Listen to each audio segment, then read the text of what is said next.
anak-anakku sekalian. Apa kabar kalian di pagi hari ini?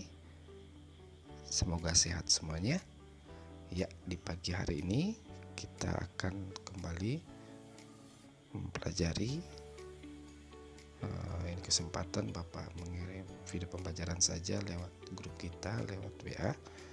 Nanti kalian menyimak video pembelajaran yang akan Bapak sampaikan. Seperti biasa, di akhir kegiatan ada tugas-tugas ya untuk dikerjakan. Dan terima kasih buat anak-anak sekalian, tugas dari pembelajaran pertama sudah dikumpulkan semuanya. Baik, kita masuk ke pemateri kita atau pembelajaran kita di pagi hari ini, di kegiatan pembelajaran kedua, yaitu pengolahan tanah. Ya, dari pengolahan tanah ini setelah kita pelajari, Pak Guru berharap ya anak-anak bisa memahami sistem pengolahan tanah untuk tanaman sayuran, mengidentifikasi lahan tanaman sayuran, memahami jenis-jenis peralatan pengolahan tanah, memahami teknik persiapan lahan untuk tanaman sayuran dari pengukuran hingga siap tanam, melaksanakan pengolahan tanah tanaman sayuran menggunakan alat pengolahan tanah. Jadi di masa pandemi ini, seperti kita ketahui bersama anak-anakku sekalian, bahwa kita tidak tetap dalam pembelajaran, kita tidak tatap muka di kelas, kita juga tidak praktek.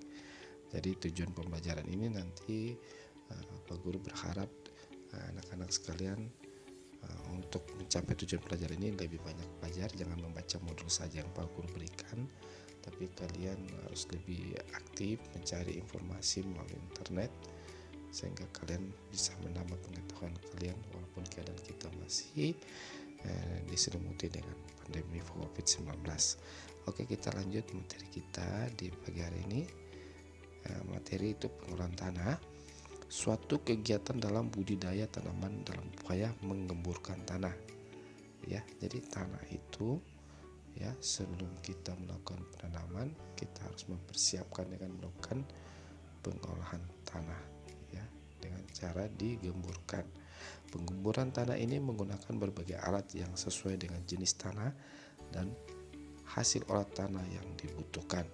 Tanah yang baik untuk pertumbuhan tanaman adalah tanah yang mampu menyediakan kebutuhan unsur hara bagi tanaman.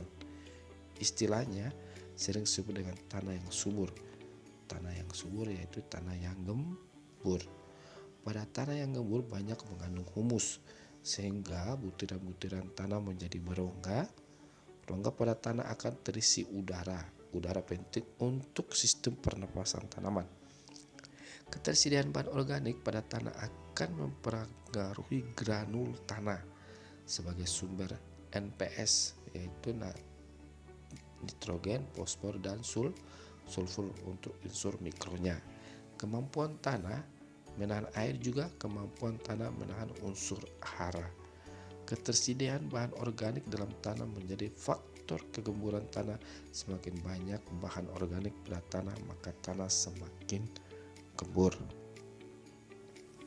Tanah dilihat sepintas seperti sama, tetapi memiliki sifat-sifat yang berbeda antara satu jenis tanah dengan jenis tanah yang lainnya. Pengolahan tanah harus memperhatikan jenis tanah.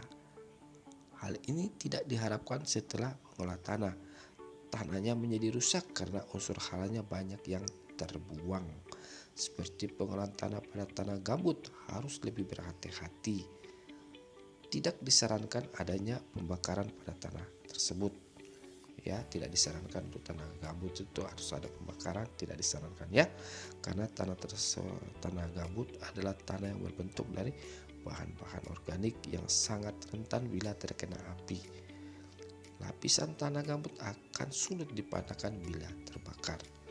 Pada tanah yang bukan bidang datar tetapi berupa tanah bidang miring, perhatikan juga penataannya agar tidak terjadi aliran run off atau yang membahayakan bidang tanah tersebut. Contoh lahan miring dapat dilihat pada gambar di bawah ini. Ya, nanti anak-anak perhatikan video pembelajaran yang nanti Bapak juga kirim, kalian perhatikan gambar ini dengan seksama. Di sana ada gambar dari pertanian, yaitu tanah yang datar dan tanah yang miring. Kita lanjut, tahapan kegiatan pengolahan tanah. Dari dalam pengolahan tanah itu ada tahapan-tahapan juga ya anak-anak. Yang pertama itu melalui sanitasi lahan. Kegiatan pengolahan tanah juga termasuk sebagai kegiatan persiapan lahan tanam.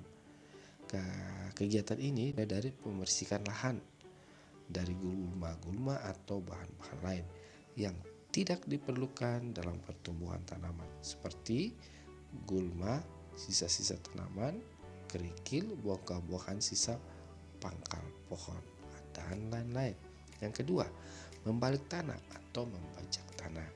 Setelah lahan bersih, kemudian dilanjutkan dengan kegiatan membajak atau membalikkan tanah. Lapisan atas olah dengan tujuan membuang gas-gas dalam tanah yang tidak berguna sebagai sisa dari proses budidaya tanaman sebelumnya. Ya, setelah dibajak singkal sebaiknya dibiarkan beberapa hari. Dengan demikian biji-biji gulma akan berkecambah atau akan bertumbuh. Gunakan pola-pola pengolahan tanah yang sudah direkomendasikan dari dinas terkait, dalam hal ini Dinas Pertanian, agar tidak merusak keselamatan lingkungan. Seperti pada lahan yang berbentuk konstruktor, maka lakukan pengolahan dan penataan lahan dengan sistem teras sharing. Perhatikan gambar di bawah ini. Nah, gambar yang di bawah ini penataan lahan pertanian dengan sistem teras sharing. Pengolahan tanah dilakukan dengan cara-cara yang konvensional maupun yang dikatakan modern. Pengolahan tanah dapat menggunakan tenaga hewan seperti sapi, kerbau. Selain itu juga menggunakan cangkul, mesin traktor, hand traktor, kultivator. Coba perhatikan gambar di bawah ini. Ya, kalau kita perhatikan di bawah ini ya ada secara tradisional masih menggunakan sapi, ada yang menggunakan cangkul. Di sini ada alat peralatan pengolahan tanah ini, ada traktor tangan, ada yang bikin rai, ya itu semua alat-alat pertanian. Nah, yang ketiga kita melakukan analisa pH tanah ini penting juga ya, penting juga. Lanjutkan dengan melakukan analisa pH tanah sebagai data awal yang harus ditindaklanjuti dalam kegiatan tersebut. Data pH tanah menjadi dasar rencana tindakan pengolahan tanah yang harus dilakukan. Bila pH tanah rendah kurang dari 5,5, maka lakukan dulu pengapuran tanah sebagai upaya meningkatkan pH. Bila pH tanah sudah cukup sesuai standar yang dibutuhkan, yaitu antara 5,5 sampai 7, maka pengapuran tidak perlu lagi dilakukan. Kapur yang dianjurkan digunakan dan juga sering di pola petani yaitu dolomit CaCO3 atau MgCO3. Yang keempat, pengolahan tanah lanjutan penggemburan. Setelah cukup waktu, maka lanjutan pengolahan tanah dengan alat rotari atau cangkul untuk menggemburkan tanah. Bongkahan tanah dipecah, dihancurkan menjadi granul-granul tanah yang lebih kecil. Penggemburan ini bertujuan agar menempatkan tanah atau olahan menjadi lebih mudah untuk pertumbuhan akar tanaman. Kedalaman lapisan olah tanah disesuaikan dengan perakaran tanaman yang akan ditanam. Secara umum, sayuran kedalaman perakarannya sekitar 20 sampai 50 atau 20 sampai 30 cm. Dengan demikian, lapisan olah tanah cukup pada kedalaman tersebut, yaitu 20 sampai 30 cm. Kelengkapan implemen pada traktor yang digunakan dalam kegiatan pengolahan tanah adalah bajak singkal, bajak piring, dan rotari. Nah, ini sudah ada gambarnya ya anak-anak sekalian, rotari dan bajak singkal. Nanti kalian perhatikan gambarnya, nanti cari literasinya lewat internet, nanti bapak tanya, sebutkan bagian-bagiannya ya. Baik, ini sudah di akhir pelajaran, kita masuk dalam penilaian dan evaluasi. Nanti kalian lihat di video pembelajaran yang bapak kirim. Seperti biasa, tugas-tugas itu kalian kerjakan dan nanti dikumpulkan di pertemuan berikutnya ya. Jadi di kesempatan ini Pak Guru akhiri pertemuan kita. Jadi kalau ada pertanyaan atau ada yang mau sharingkan, Nanti kita masuk ke dalam ruang grup ya di WA yang sudah kita buat bersama-sama. Kira-kira begitu belajar kita di hari ini. Semoga anak-anak sekalian sehat semuanya, tetap jaga protokol kesehatan. Selamat pagi, salam sehat, Tuhan Yesus memberkati.